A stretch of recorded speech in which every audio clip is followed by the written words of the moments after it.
Oreo. Can you just stay up? This is recording right now, by the way. Yeah. All right, let's start, Kyle. Let's do it.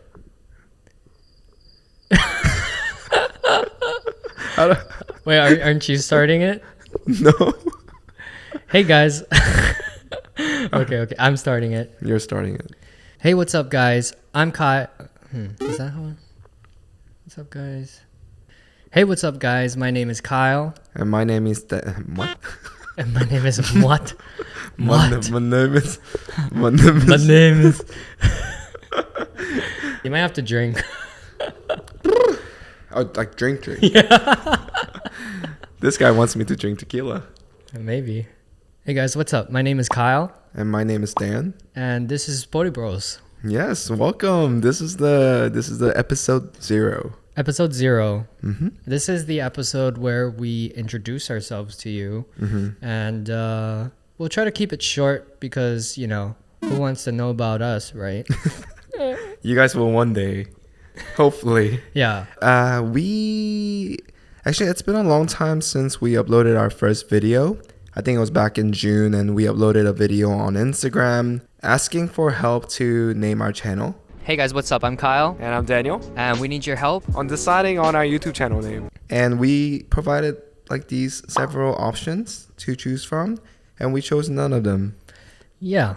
Yeah, and we ended up choosing Boribros. Do you want to talk about why we chose Boribros? Yeah, so I think the reason we chose Boribros was because there's only one reason. we drink barley tea at my house. Pori cha. So we're Pori Bros, and Pori definitely, like, it's coming from Pori cha. I think Pori just directly translates to barley, basically, and then cha is a tea. Right. And we're bros, so 40 bros. Nice explanation there. What else? We met through my girlfriend Mm-hmm. in May.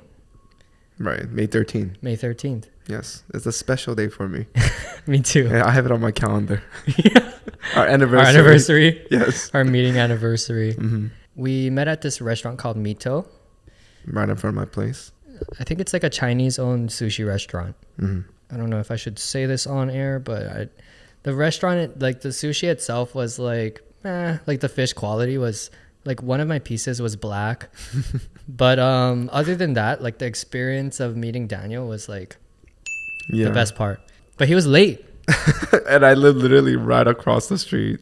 But I actually saw Kyle because his girlfriend is a TikTok famous person. Mm-hmm. And they shoot these cute TikTok videos. And I always wanted to meet this guy because I just moved to New York.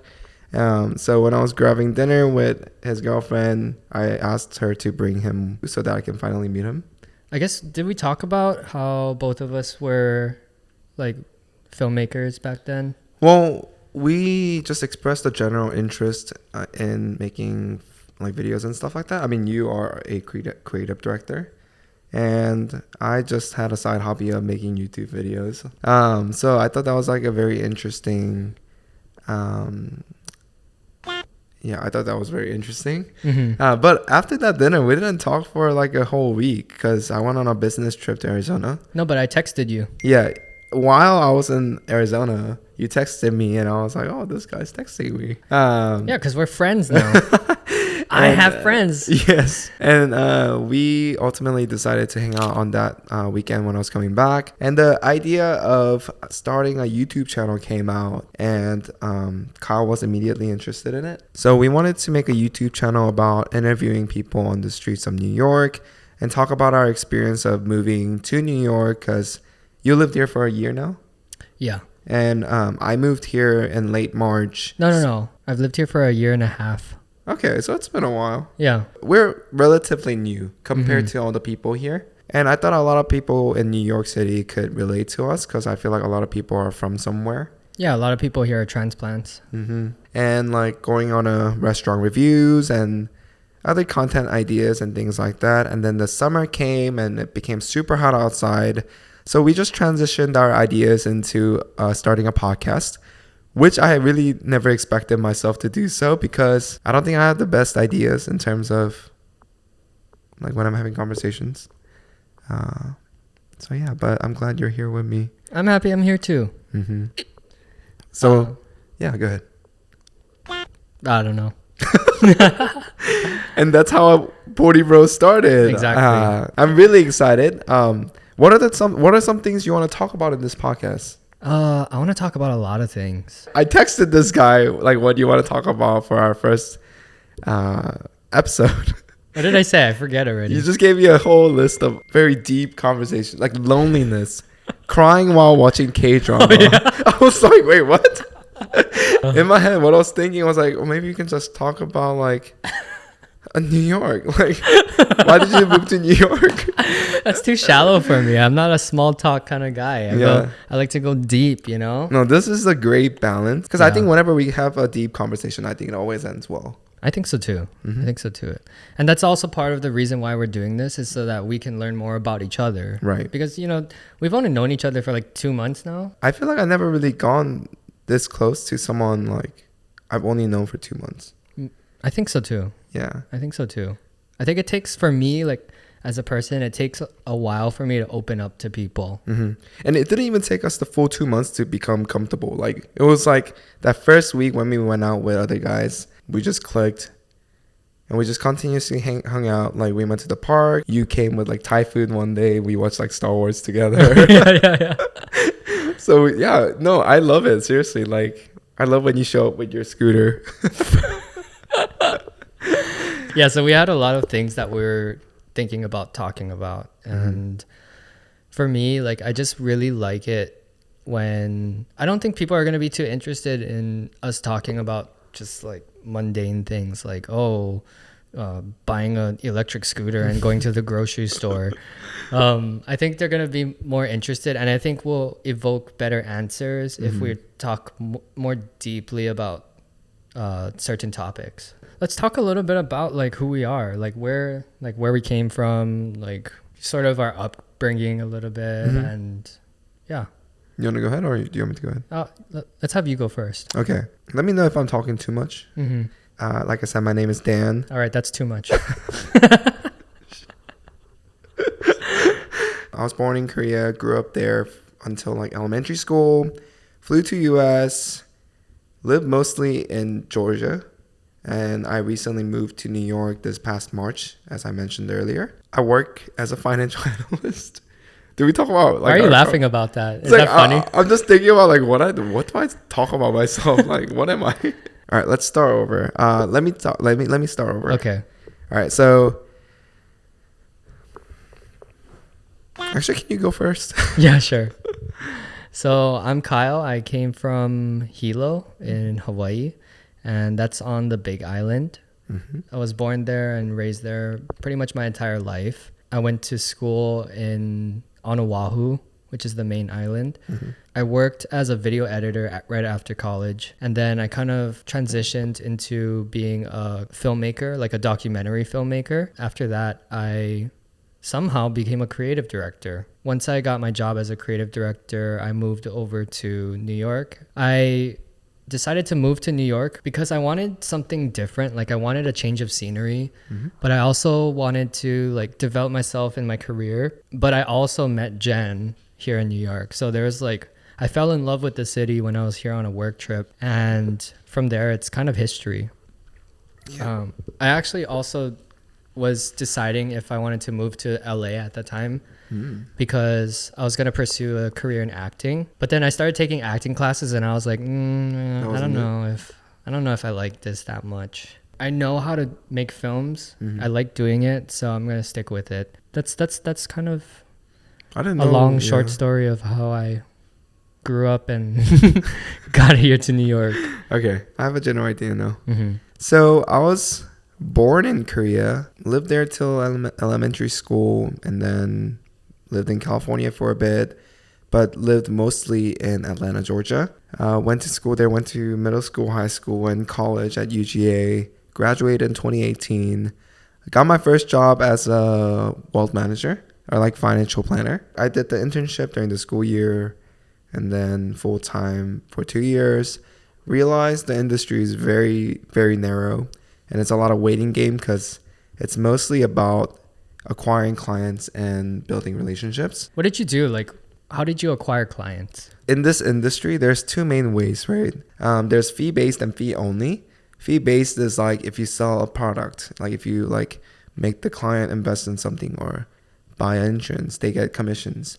And then fee-only is you just charge 1% of whatever money that we manage for that client. So the company that I worked in was a fee-only company, which made me feel good about myself, right? We're not like trying to like trick them into buying stuff. Like if they grow in wealth, we also get paid more. Yeah, because I think I was sold like a life insurance product or something like that. Yeah. And then I was like, wait, this is like kind of a scheme. Sketch. Yeah, it's a sketch. It's sketch because like they cold call you. Yeah. It's like someone you kind of know. And they're like, hey Kyle, like how are you doing? And they're like pretending to like small talk with you. And then it's basically like what people in pyramid schemes have done to me in the past. And it felt very similar. Yeah.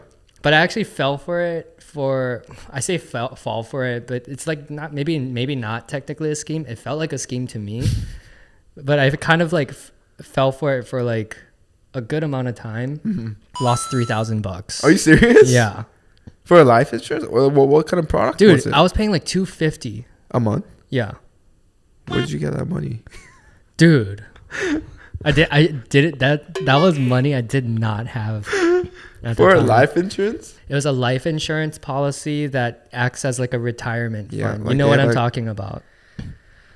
Yeah, it's not it. It's not it. And I was like, wait a second. Like I could put this into a Roth IRA and make even more money than they're saying that they're going to provide me by the end of this life insurance policy. Yeah, small tip. Life insurance is mostly for if you have dependents. Exactly. Or someone that can't live without your income. Exactly. I guess Oreo technically is depending on my income, but yeah. I don't think she can be my beneficiary if I die. No, I don't think so.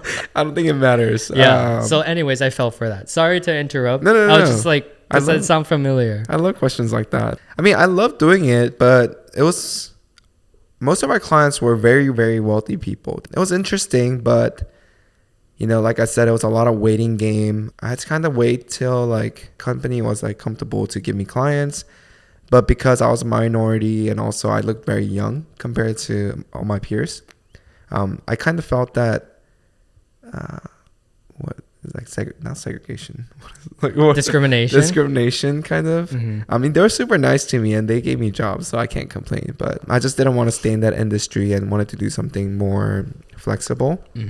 And more technical. Like when the COVID first hit, everything became remote and I started networking on LinkedIn. I just reached out to a bunch of random people that works in finance industry with an interesting job position. And I ultimately came to the conclusion that financial analyst was something that I would be interested in.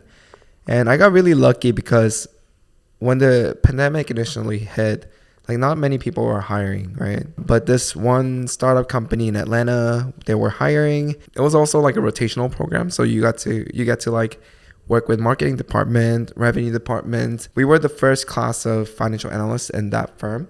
So we were able to kind of build our own process and like models and things like that. So I learned a lot from that company. Like I'm really grateful for it. But I hit a quarter life crisis. I ultimately found a new job at New York. I love my job now, but I also love doing creative stuff. I think it really distracts me from looking at spreadsheet all day. So this was something that I've been wanting to do for a long time, and I'm really, really grateful and happy that you're on board with it. Here I am. Now you're stuck with me. I've done podcasts in the past. The Lunch Bunch. I had another one called The Sprout. And they were really fun. They're really fun to do. It's just that it's really hard to stay committed because, people have their own schedules and things like that. But yeah, I'm glad that, we're putting all of this effort to start this because I think like you said, it's fun to listen back to your podcast and and look at your content and remember everything from the past. Yeah. One day we're going to have to leave this city and we're going to look back to it and be like, oh, this is how we spent our time in New York City. It's true. So I'm really excited for upcoming episodes and all the audiences that we will be able to communicate with, and I think it's gonna be a fun process. Don't be too stressed. I'll make sure to make it fun and less stressful. But let me know if you have anything you want to talk about, and Yeah. we can do so. Dan saying that because earlier this week I was like having like a mental breakdown of like, oh, I need, like, it needs to be this way or it needs to be that way. Like I get into these fits where I feel like if I'm not doing something that feels, I don't know if worth it is the right word, or if it's like, if I'm just not doing it to like the best ability that I can, it almost feels like it's worth nothing. But that's not the point. I mean, that's not the case. It's just that I feel that way. Right. And it's hard for me to get out of that headspace sometimes. But that's why we have each other. Everything eventually gets better over time. Whether that's like job, whether that's your hobby.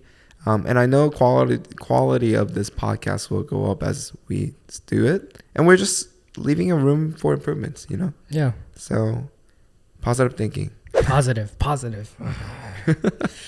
This was much longer than I anticipated. Yeah. But I think it was a good start. You know, this will help people understand a little bit more about who we are. Yep. It's going to give people an impression. And from here, I mean, it's just going to grow. Yep. We're going to have some guests. We have a couple like really, really funny friends that we want them to, guest appearance? Like, what do you say? Like, invite? Yeah. We have a few friends we're going to invite to talk through, I don't know, random topics that seem fun to talk about. Stay tuned for that. I don't know. So we haven't made like channels and stuff like that. Subscribe if it's up by the time this video goes up. It has to be up but we could have like Spotify first. That's and not true. YouTube and stuff like that. That's true. We'll put it up on Spotify. We'll put it up on Apple Music. Maybe you'll see us on TikTok. We'll try to appear every day in your life. Anything you want to add? No, I mean, thank you guys for watching. Thank you guys for listening. And this is the Boribros. Yeah, we'll see you guys later. See ya. Bye-bye. Bye.